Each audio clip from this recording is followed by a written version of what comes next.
Là, on est en plein dans le rêve. Là, c'est complètement délirant. C'est depuis 8 mois que ça a démarré. Et puis là, ce dernier mois, c'est complètement fou. Les partenaires, le chantier, les nouvelles voiles. Puis dans quelques jours, on va être avec tout le monde, tous les monstres à Saint-Malo, avec un public énorme. Ouais, c'est un rêve absolu. Moi, je ne pensais pas que j'allais un jour rentrer un peu dans ce monde-là et dans ce milieu-là. C'est un truc qui est un rêve et qui se réalise, qui est génial, quoi. J'ai juste pas envie que ça s'arrête en fait.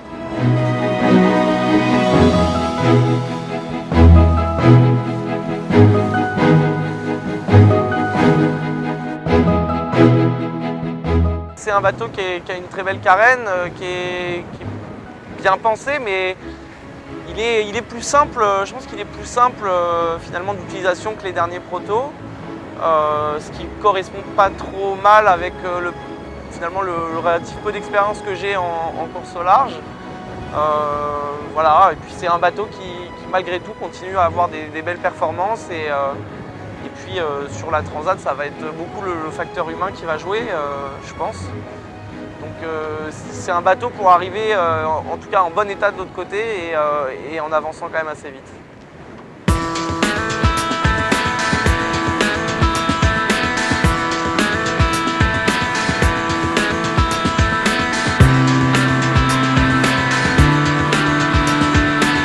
C'est vraiment quelque chose que j'ai envie de voir, que j'ai envie de vivre et je pense qu'il va me plaire et je vais sortir de là encore plus mordu et accro à la mer et à la course, quoi.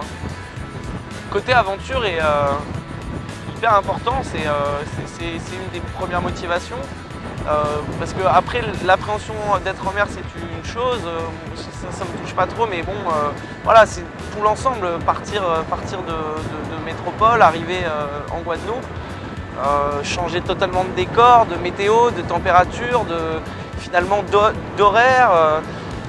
C'est une aventure qui est incroyable. Et puis après, il y a tout ce qui peut se passer en mer, tous les imprévus, le dépassement de soi.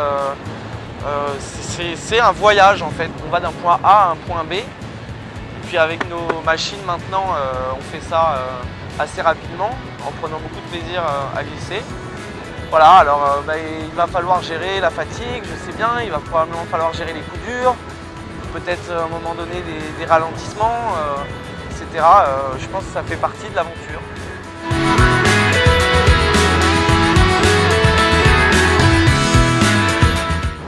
Pas casser le bateau, ça c'est essentiel, d'avoir le courage et la force et l'énergie d'aller jusqu'au bout, même s'il y a des coups durs.